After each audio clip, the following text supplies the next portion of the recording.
Hoje nós não escrevemos mais as Escrituras, mas falamos delas pela graça e misericórdia de Deus também, dirigido pelo Espírito Santo de Deus. E bem-aventurado aqueles que confiam em crer dessa forma. E eu acredito que nós iremos estarmos atentos para o que Deus tem a dizer essa noite aos nossos corações. Senhor, tu que falas à igreja. Eu passo a palavra ao nosso pastor Roberto Júnior. Está apresentando a Bíblia?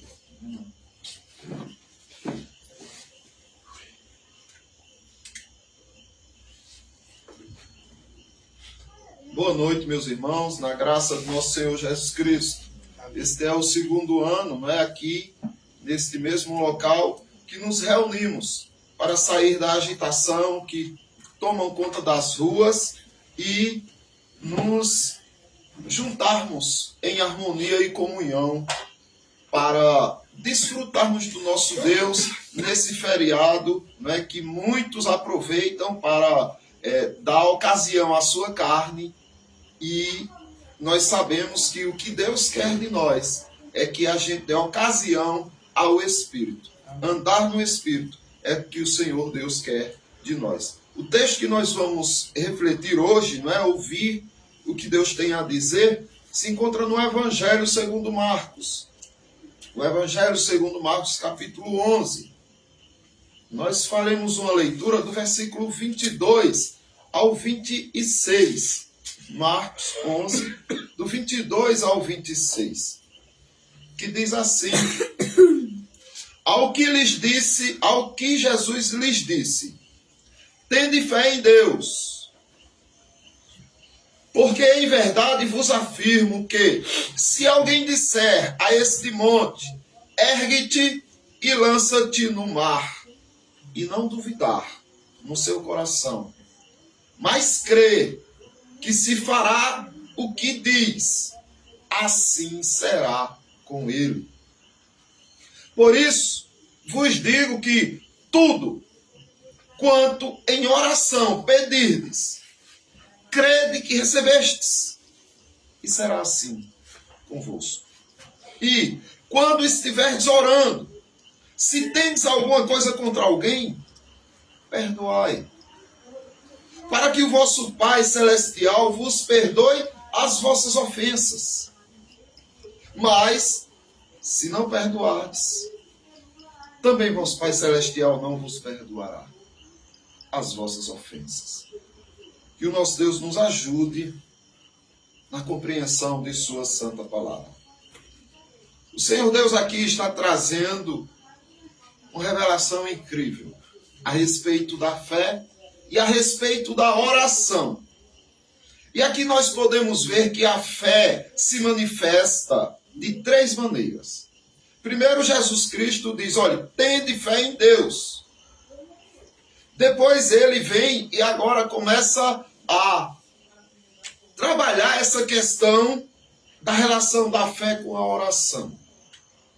E nós vemos que a fé aqui se manifesta de três maneiras. Nas palavras, se manifesta nos sentimentos e se manifesta no comportamento. Por quê? Olha o que diz o versículo 23.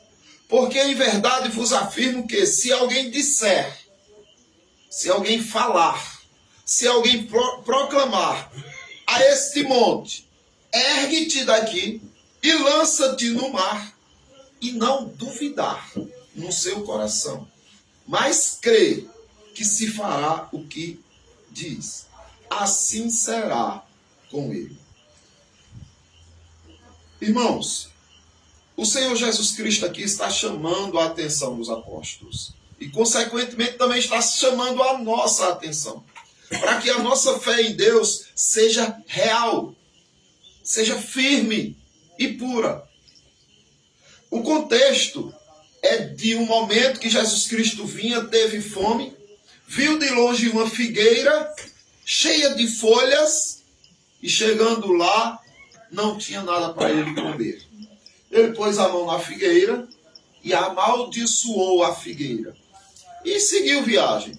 Quando voltaram, os discípulos ficaram espantados, maravilhados. Senhor, A figueira que amaldiçoastes secou, apodreceu, murchou, não está mais viva. Aí Jesus Cristo diz: tende fé em Deus.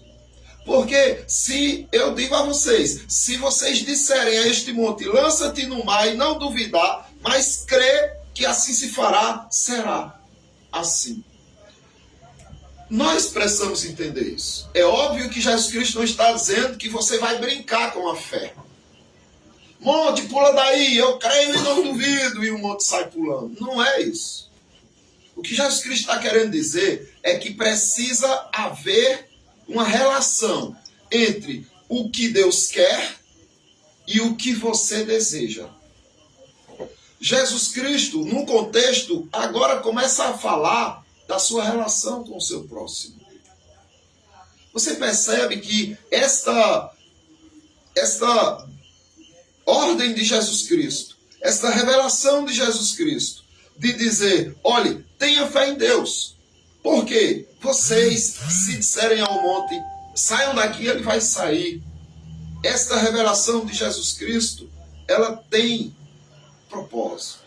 E nós precisamos sempre conhecer isso na Bíblia. Senão nós vamos brincar com Deus. Veja, Jesus Cristo, ele tinha o poder de transformar pedra em pão. Ele sabia que se ele dissesse pedra, transforma-te em pão, as pedras se transformariam em pão e no deserto ele se alimentaria. Mas ele fez? Não. Ele tinha um propósito, jejuar por vocês. Vencer as tentações por vocês. E o diabo, aproveitando-se do momento de fragilidade, 40 dias e 40 noites, a fome bateu, ele aproveita e diz, tu é filho de Deus, transforma essas pedras em pães, você pode comer. E Jesus Cristo responde para ele, nem só de pão viverá o homem, mas de toda a palavra que procede da boca do Senhor. Então o que Cristo está dizendo aqui não é que você vai sair brincando com a fé e dizendo que aconteça e desaconteça e tudo vai fazer assim. Porque você poderia estar tentando a Deus. Nós precisamos compreender o propósito por trás disto tudo. E agora nós precisamos entender que Jesus quer que você honre a palavra. Porque quando ele diz assim, porque em verdade vos afirmo, se alguém disser, ou seja, se alguém falar. Mas o que é que você tem que falar? Quais são as palavras que você tem que usar quando você for exercer a sua fé? É a sua palavra? É o que você deseja falar?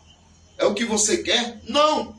Quando você disser alguma coisa aconteça, para ela acontecer, você precisa estar dizendo a palavra de Deus. Olha só. Um homem, profeta, Jeremias, ele foi incumbido, veja só, de arrancar reinos, né? Ele foi constituído sobre as nações, reinos, para arrancá-los, derrubá-los, para destruí-los e para arruiná-los. E também para edificar e para plantar. Então, Jeremias, um homem, olha o que diz Jeremias 1,10. Olha, que hoje te constituo sobre as nações e sobre os reinos, para arrancares, derribares, destruíres, arruinares, e também para edificares e para plantares. Como um homem faria isso? Como Jeremias faria isso? Ele é Deus para sair derrubando reinos? Não é uma casa, derrubar uma casa. É derrubar reinos. Destruir reinos. Como?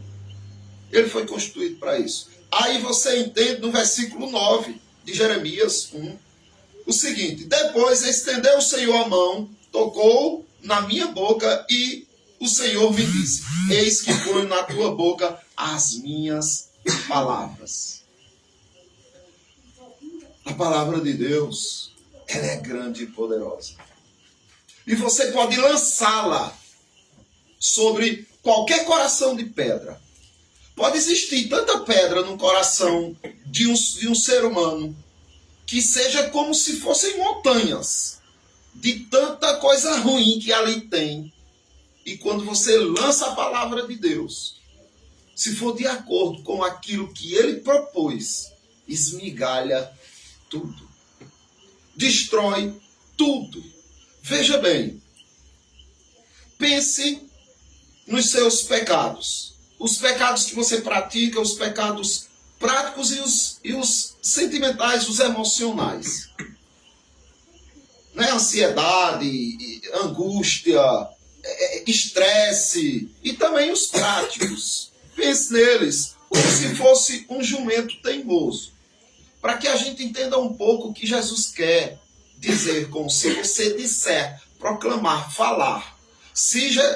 Pense num jumento teimoso que você vai seguir numa estrada, você está indo para a sua casa, precisa chegar logo lá, porque você tem compromissos com sua família. E na estrada, um jumento deitado. Geralmente, quando passa o dia quente, aí chega a noite e esfria, mas a estrada, ela fica morna, uma quenturinha. E os bichos vão e se deitam na estrada para receber aquele calorzinho no dia da noite. Aí você se depara e você começa e empurra, e puxa, e joga pedra, e grita, e o jumento não sai. Então, o que é que você faz? Você vai desistir? Você vai parar? Não. Mas você já percebeu que a gente às vezes fala com o animal, fala com as coisas. Por exemplo, você quer pegar uma coisa e não consegue, você sai. Pronto, está falando com a mesa. Você chega o jumento, você vai sair, quero ver se você não sai. A gente sabe que o jumento não entende. O jumento não sabe a nossa língua. Mas a gente fala com ele. Mas por que a gente fala? Isso é um impulso psicológico natural que nos estimula, nos dá mais energia, concentração e foco. Ou seja, nós, na verdade, não estamos falando tanto do jumento, mas conosco mesmo. Arrancando de nós aquilo que nós queremos. Eu não vou desistir. Ele vai ter que sair. Pois é assim que a gente tem que fazer. O meu pecado. E por que eu não me livro disso? E porque fale. Diga. Proclame. Olha, você vai ser destruído.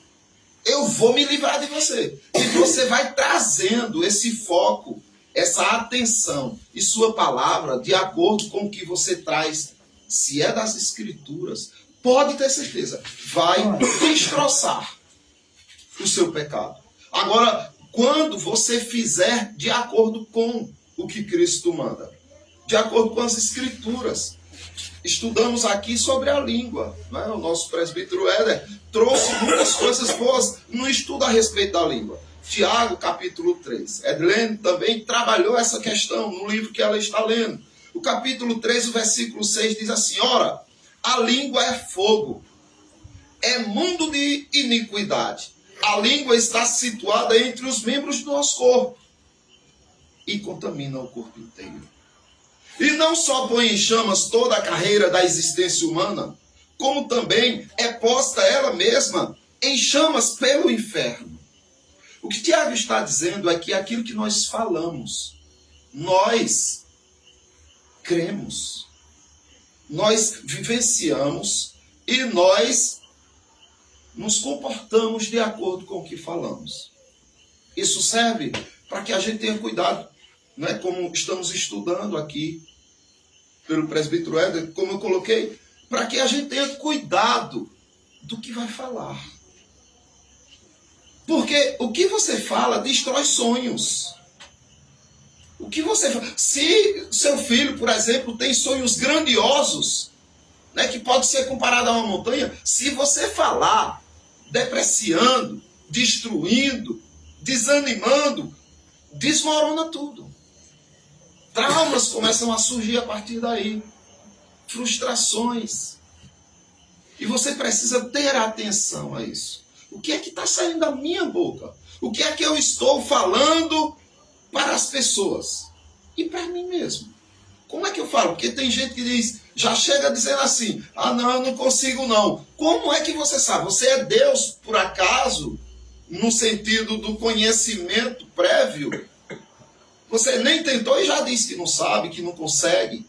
E se você tentar várias vezes, será que não consegue?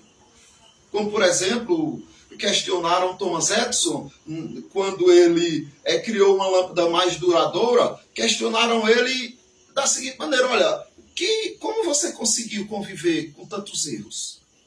Mais de 1000 vezes você errou na tentativa de aperfeiçoar a lâmpada. Como foi possível isso? Como você conviveu com tantos erros? Eu não errei 1000 vezes, foi a resposta dele.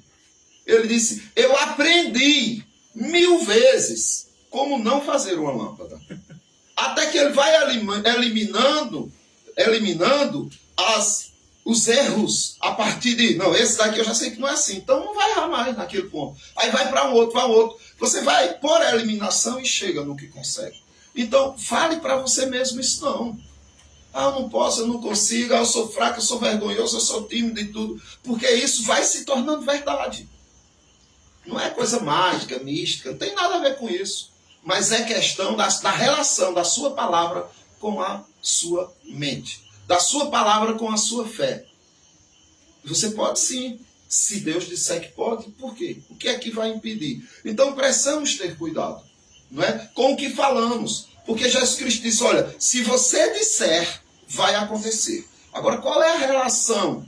Por que vai ter que acontecer? Então nós precisamos ir entendendo todo o contexto. Ali Jesus Cristo estava falando da palavra. Agora, nesse versículo 24, é como se ele entrasse para a questão dos sentimentos. Daquilo que está dentro de você. Não é? Que as pessoas não conhecem. Que não se manifesta como a fala, por exemplo. Você fala e as pessoas entendem. Mas o que você sente por dentro e se cala, é difícil identificar. Veja o que Jesus Cristo diz. Por isso, vos digo que tudo quanto em oração vocês pedirem, creiam que já receberam. E será assim com vocês. Só creia. E vai ser assim com vocês. Mas, olha, preste atenção aqui. O Senhor Jesus Cristo está tentando mostrar para você que é preciso ter uma relação invisível. Uma relação íntima, só você e ele. Só, ninguém mais interferindo, atrapalhando. É algo bem íntimo, bem pessoal, bem particular entre você e Deus. Deus, faz assim, Senhor. É o desejo do meu coração, eu peço, eu imploro. Aí depois ele diz: ok, pediu, agora ninguém vai saber, mas por dentro você sabe. Eu já fiz. Mas como? Quem vai estar olhando não vai ver assim. Mas você vai sentir assim. Porque você pode muito bem sentir sem ter. Sentir sem chegar. Por exemplo, uma pessoa ansiosa, que se preocupa demais com o futuro, ela está sentindo ou não a dor de ter acontecido algo sem nem ainda ter acontecido? Não precisa. A esperança, a fé é o oposto da ansiedade. Porque a fé vai fazer com que você diga: já respondeu, Deus já me deu. Então você vai se sentir, né? Você vai ter sensações de prazer em Deus, mesmo com a coisa ainda não tendo acontecido. Essa situação pode ser também explicada através do centurião. O centurião romano, né, ele comandava uma frota de 100 soldados romanos e ele era crente. Ele cria no Deus de Israel. E ele estava com o servo dele doente. Ele era muito piedoso. Aí vê só, ele vai ao Senhor, né, e diz: Senhor, o meu criado jaz em casa, de cama, paralítico, sofrendo horrível. Jesus disse: eu irei curá-lo. Mas o centurião respondeu: Senhor, não sou digno de que entres em minha casa, mas apenas manda com uma palavra. Percebe a conexão do que Jesus Cristo disse? Se você disser: monte, sai daqui, ele vai obedecer. A tua palavra vai fazer com que... Mas não é a tua, é a de Deus, que destrói qualquer pedra. Aí, ele diz, com uma palavra, diz, manda, e o meu rapaz será curado. Aí ele explica, por que, Senhor? Eu sou homem sujeito a autoridades. Eu tenho soldado às minhas ordens. E digo a este, vai, e ele vai. Por que o sujeito foi? Só precisou da palavra. E ele moveu uma tropa ou um soldado de um lugar para outro com a palavra. E a outro, vem, e ele vem. E ao meu servo, faze isto, e ele faz. Eu só estou parado, falando, e eles obedecendo. Veja o poder, Senhor, da minha palavra, que não sou nada. Se o Senhor disser, cura-te, daqui, mesmo sem meu servo escutar, eu sei que ele vai ser curado. Então, Jesus Cristo disse, olha, nem em Israel eu vi uma fé tamanha. Mas é esta a relação da fé. É de você acreditar que a palavra que você disse já transformou, já fez. Ah, mas não fez não. Já fez. Você tem que ter esta relação de sentimentos com o seu Deus. Porque é como eu disse, a ansiedade faz com que você sofra antes de acontecer o mal que você tem. A fé faz com que você se alegre antes de acontecer o que você pediu. Agora a questão é, eu estou realmente me alegrando? Eu estou realmente me deleitando em Deus? À medida que eu pedi, confiei, entreguei ou não?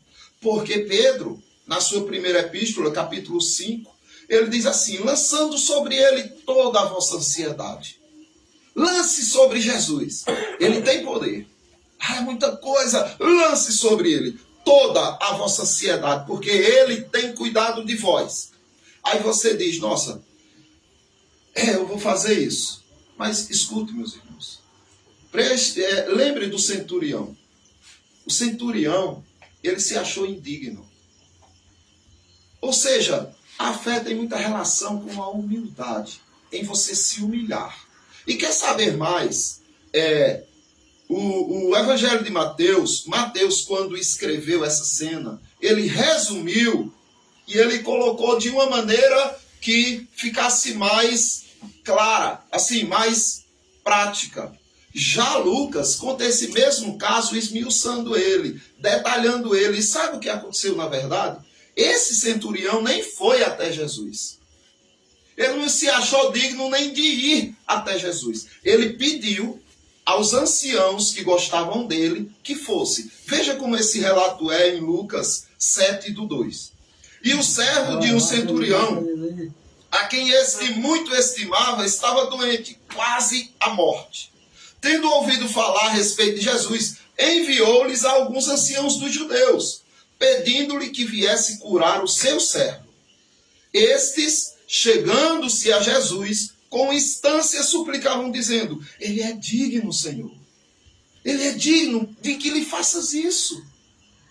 Sabe por quê eles diziam isso? Porque ele é amigo do povo, do nosso povo. E ele mesmo nos edificou uma sinagoga, uma igrejinha lá, né? Para que o povo adorasse ao Deus de Israel. Então, Senhor, ele é digno. Assim viam ele. Mas e como ele se via? Então Jesus foi com eles. E já, perto de casa, o centurião ficou sabendo, né? O centurião ficou sabendo, Jesus está vindo para a tua casa. Ele o quê? Aí enviou-lhes amigos para lhes dizer, Senhor, não te incomodes, porque eu não sou digno de que entres na minha casa. Por isso, eu mesmo não me julguei digno de ir a ti. Eu me julguei indigno de ir à tua presença. Porém, manda com uma palavra e o rapaz será curado. Veja que coisa incrível, né?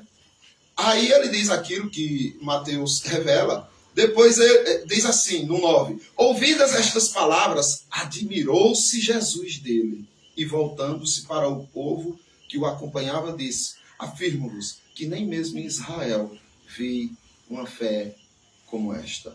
Você percebe a relação da fé com a humildade? Por isso que no texto de Pedro, que eu mostrei, não é que Pedro diz assim, lançando sobre ele toda a vossa ansiedade, o texto está todo, né, assim, o contexto está todo relacionado à humildade. Porque no versículo 5 diz, cingindo-vos de toda a humildade. Porque Deus resiste aos soberbos, contudo, dá graça aos humildes. Humilhai-vos, portanto, sob a poderosa mão de Deus, para que ele, em tempo oportuno, vos exalte.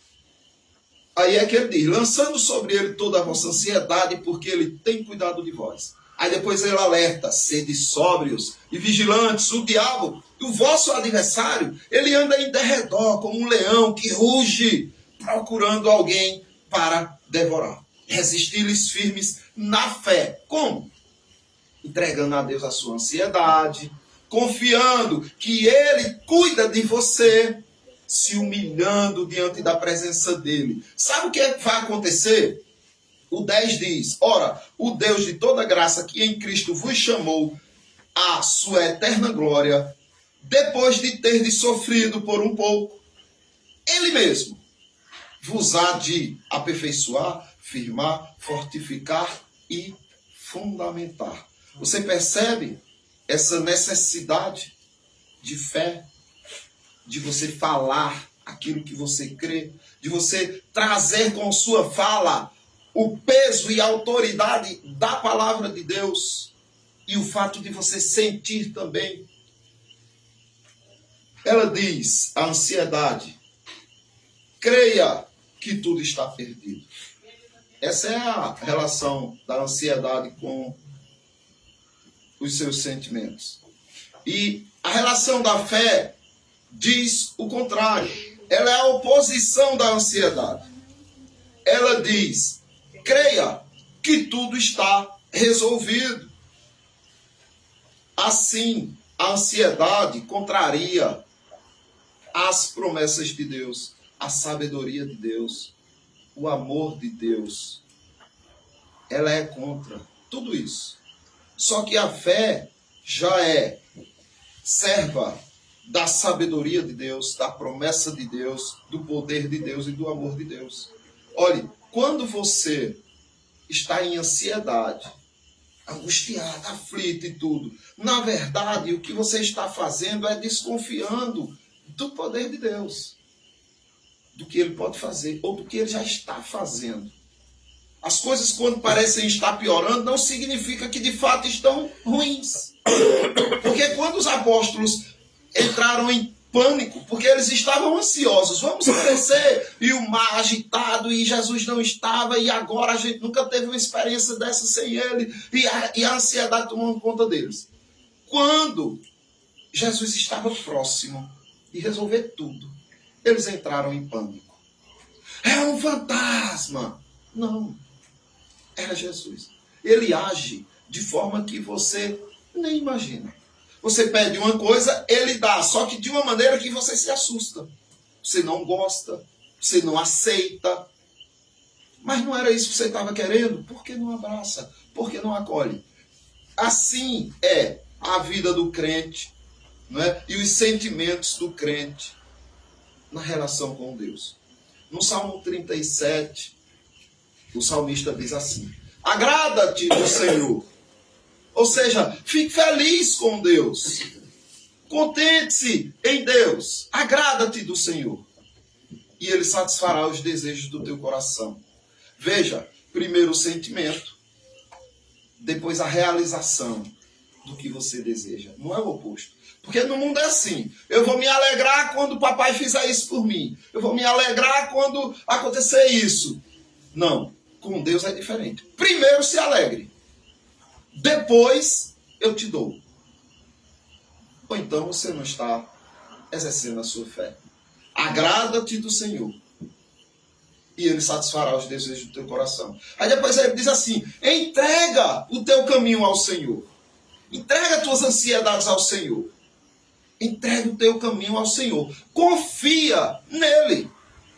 E o mais, ele fará. O que precisar, ele vai fazer. É isso que Cristo está dizendo. Quando ele diz assim, olha, quando você orar pedindo alguma coisa, creia que já recebeu. E aí será assim com você. Porque quando você crê que já recebeu, você vai entrar em um estado de comunhão, de afinidade tão profunda com Deus, que a alegria que você teria em ver aquilo diante dos seus olhos, já existe por você estar diante do seu Deus, confiante e seguro. E em terceiro lugar, né, a fé se manifesta no seu comportamento. Então, ela se manifesta através da sua proclamação, da sua fala, ela se manifesta através dos seus sentimentos e ela se manifesta através do seu comportamento. Olha o que Cristo diz. E quando estiveres orando, se tendes alguma coisa contra alguém, perdoai. Veja, aqui você está orando. Aí você lembrou, ai meu Deus, eu não estou bem com fulano. Eu estou guardando algum sentimento ruim para fulano. Se lembrou, perdoe. É óbvio, tem situações que você perdoa quando alguém vai pedir perdão.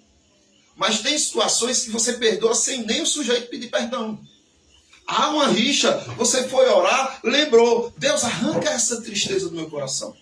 Arranca essa amargura do meu coração. Senhor, eu não quero estar diante do teu trono com esses sentimentos perversos. Senhor, eu perdoo fulano. É isso que Cristo está dizendo. Se tendes alguma coisa contra alguém, perdoai, para que o vosso Pai Celestial vos perdoe as vossas ofensas. Veja que está em relação com a humildade, né?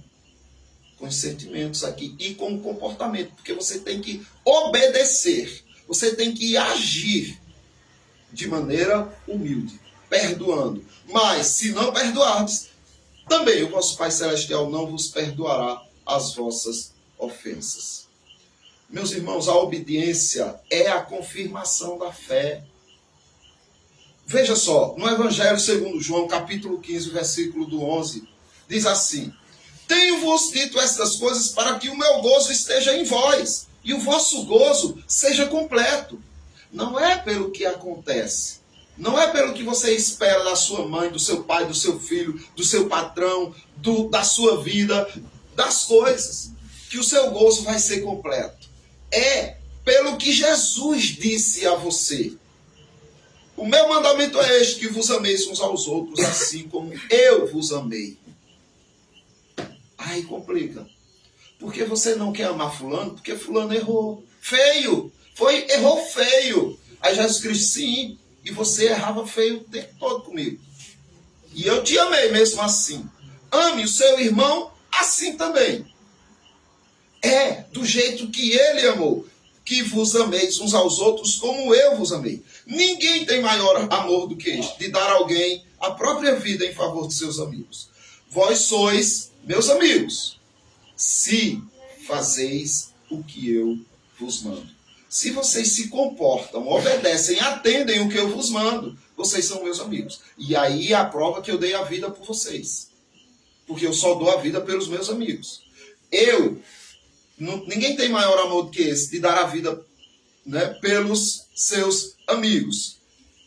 Vocês são meus amigos, se vocês fizerem o que eu vos mando. Então, o que foi que Jesus Cristo mandou? Perdoai. Não. Está dizendo o quê? Que prefere ser inimigo de Cristo a perdoar. Ou seja, eu prefiro me guiar pelos meus sentimentos, fazer dos meus sentimentos o Deus da minha vida, do que te obedecer. É isso que uma pessoa rancorosa diz. Que uma pessoa amargurada, cheia de coisa ruim no coração, está dizendo. Olha só, Jesus Cristo, em Lucas capítulo 17, do versículo 3, ele diz assim: acautelai-vos, se teu irmão pecar contra ti, repreende. E se ele se arrepender, perdoe-lhe. Aí, os apóstolos chegam para Jesus, né? Aí Jesus Cristo diz assim: se por 7 vezes no dia pecar contra ti, e 7 vezes vier ter contigo dizendo estou arrependido, perdoe-lhe. Então, disseram os apóstolos ao Senhor: aumenta-nos a fé. Como é? Perdoar o tempo todo? Ah, não. Pois vamos fazer assim: aumente a nossa fé e a gente está fechado. Aí vai estar tudo certo. Será que Jesus aumentou a fé deles? Não. Olha só o que Jesus Cristo diz. Respondeu-lhes o Senhor: se tiverdes fé do tamanho de um grãozinho de mostardas, direis a esta amoreira: arranca-te daqui e transplanta-te ao mar, e ela obedecerá. Um grãozinho de mostarda. Será que você não tem fé? Uma fé nem minúscula. Então você não é crente. Mas se você é crente, você tem, por menor que seja, Jesus Cristo está dizendo, você fará coisas maiores. A fé, por menor que seja, vai ter o poder de fazer coisas maiores. Porque o que é mais difícil? Dizer a uma árvore: arranca-te daqui e vai para o mar, ou perdoar alguém? Você pode dizer: não, perdoar alguém. Você sabe que é mentira. Porque nós conhecemos e testemunhamos de muitas pessoas que já perdoaram outros. Mas nunca testemunhamos de alguém que diz: sai daqui, árvore, e pula para lá. Sabe? O mais difícil é isso. E a fé é capaz de fazer. Ou seja, Jesus Cristo está dizendo: olha, não tem a ver com a fé. Essa relação tem a ver com a fé no sentido de você ter que obedecer.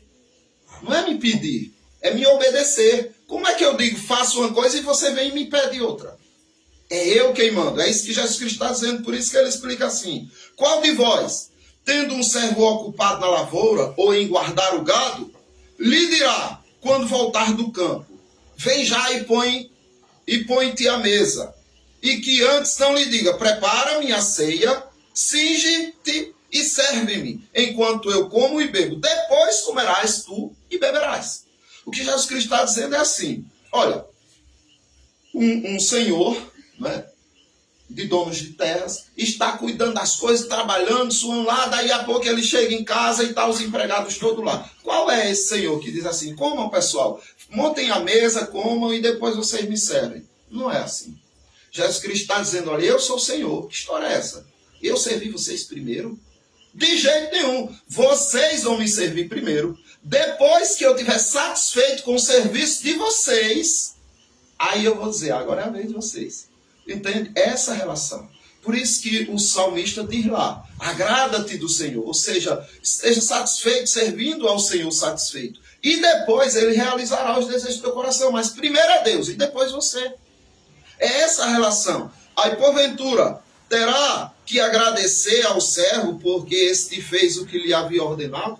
Será que o patrão, o senhor ali, vai: obrigado porque você me serviu? Não. Assim também vós, depois de haverdes feito tudo quanto vos foi ordenado, dizeis: somos servos inúteis, porque fizemos apenas o que devíamos fazer. Nada mais para o nosso Senhor, nada mais para esse Senhor tão bom e maravilhoso. A gente só fez o que ele pediu. Minha gente, vamos fazer um pouco mais, mas não consegue. Aí Jesus Cristo diz: olha, digam isso, sabe? Se mantenham humildes, não se achem, porque eu obedeci e o irmão ali não obedeceu. Não se achem, porque todos somos servos inúteis. Se formos pensar na questão de que o que é que temos feito comparado ao que ele fez por nós. Então, meus irmãos, vamos pensar nisto. O Senhor Jesus Cristo, ele quer que você ore, ele quer que você creia. Mas você tem que entender a relação da fé com essas três virtudes aqui, né? Você tem que entender a relação da fé com a palavra. Então vá, tem alguma coisa a dizer para que as coisas mudem? Diga de acordo com as escrituras. Fale: mas e se fulano não gostar? Não, fale com amor, fale com brandura, mas fale o que a escritura está falando. E deixe acontecer. Nunca mais vai me ver, e vai fugir, vai matar, e vai... Não se preocupe. É a palavra que vai agir. Lutero, quando perguntaram para ele: rapaz, como é que você virou o mundo de cabeça para baixo?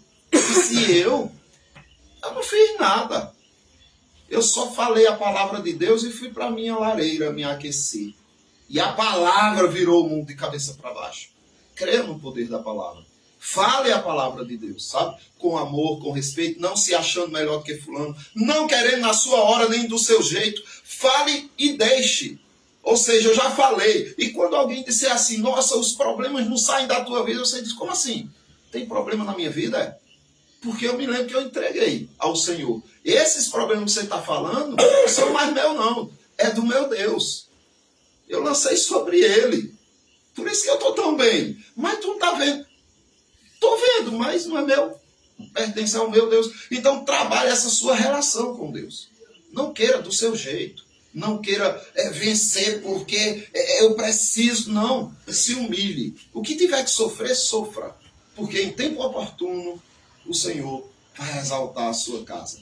E os que são contra você ou as coisas que estão acontecendo vão sofrer e testemunharem da ação de um Deus que ama o seu povo, que ama a sua filha e que ama o seu filho. Que Deus abençoe os irmãos. Eu passo a palavra para o obreiro Sandro.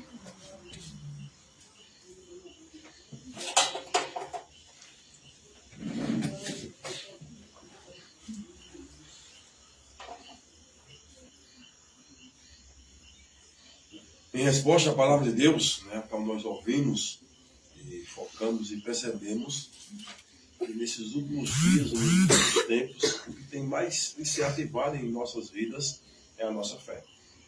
Por isso que o Senhor diz, sem fé é impossível agradar ao nosso Deus. E aquele que se aproxima dele tem que se aproximar crendo, né, quem ele é, o Deus que nós servimos. E percebemos na igreja invisível de Cristo, na igreja atual hoje, no nosso século, que há muitos crentes debilitados, fracos, por não ter, ou perdeu essa convicção da fé. Procura estratégias, procura meios de diversões, meios de atrações, reunindo o povo se dizendo que vai adorar a Deus, mas adorando a si próprio.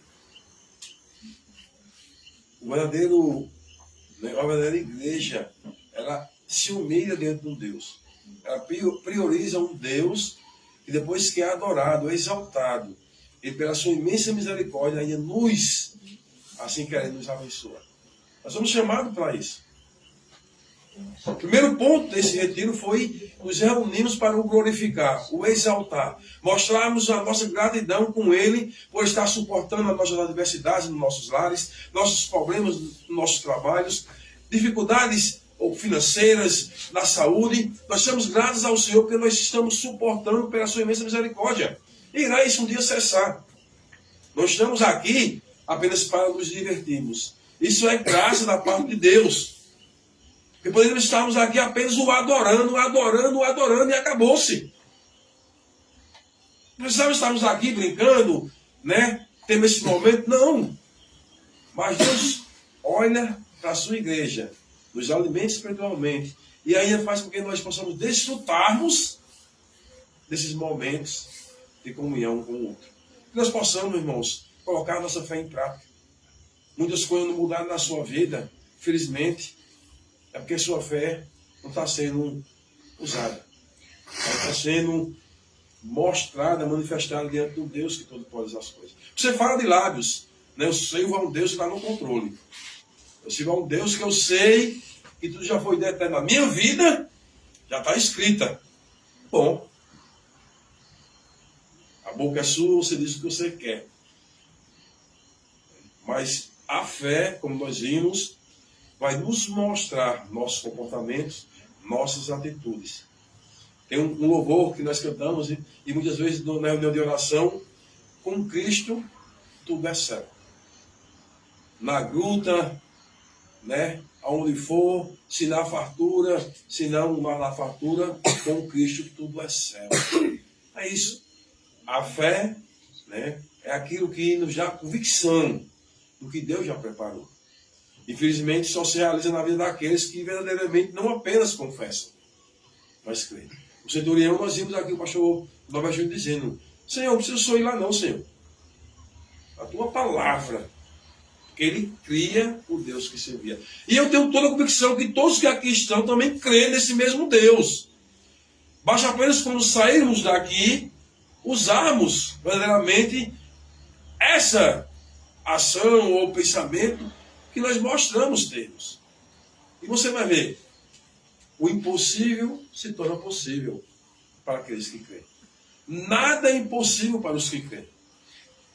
É uma verdade, mas que só é realizada, né, na vida daqueles que verdadeiramente não apenas falam de lábios, mas proclamam, vivem e confiam nesse Deus que é soberano e está no controle de todas as coisas. E é para esse Deus que nós nos reunimos aqui para o adorar. E continuamos adorando em resposta à palavra vinda da parte de Deus. Abrindo a palavra de Deus, lá em Isaías, ainda no capítulo 45, o mesmo capítulo, iremos ler 2 versículos, 17 e 18. Leitura alternada. Ainda em Isaías 45, capítulo, versículo 17 e 18.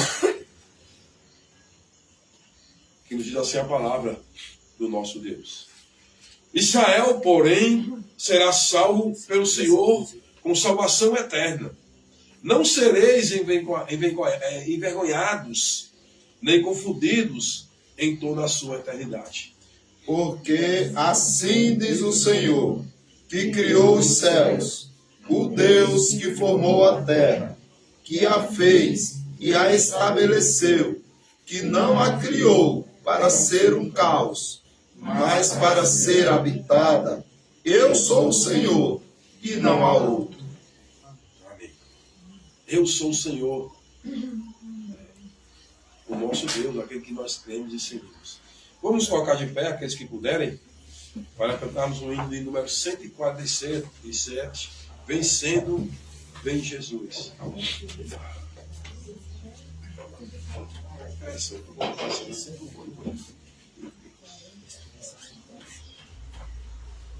Também não quer ser tocado não, mas assim mesmo nós vamos. Quando a alma sequiosa Chega a voz do Salvador, eis que logo reconhece que Jesus o seu Senhor. mas Se o eu quer levantar-se e mostrar algum valor, vencendo, vem Jesus. glória, glória, aleluia, glória, glória, aleluia, glória, glória, aleluia, vencendo, vem Jesus. Nesse mundo havemos crentes, dizer sempre algum pesar, mesmo lutas, desabores, nossa paz vem perturbar. Mas se o mal nos ameaça, de alegria nos roubar, vencendo, vem Jesus. Glória, glória, aleluia, glória, glória, aleluia. Glória, glória, aleluia, vencendo, vem Jesus. Da vaidade fiéis céus, lutam por fazer os seus, muitas vezes nos assaltam os modernos fariseus. Mas se alguém procura ver-nos sem a graça do bom Deus, vencendo, vem Jesus.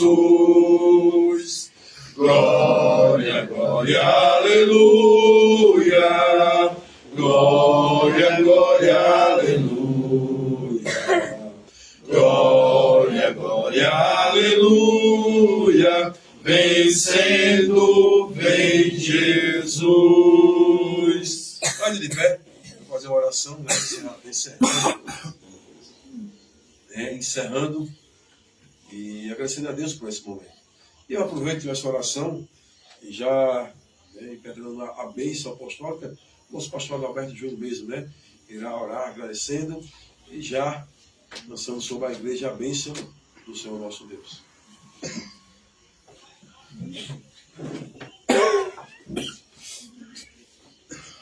Oremos, meus irmãos.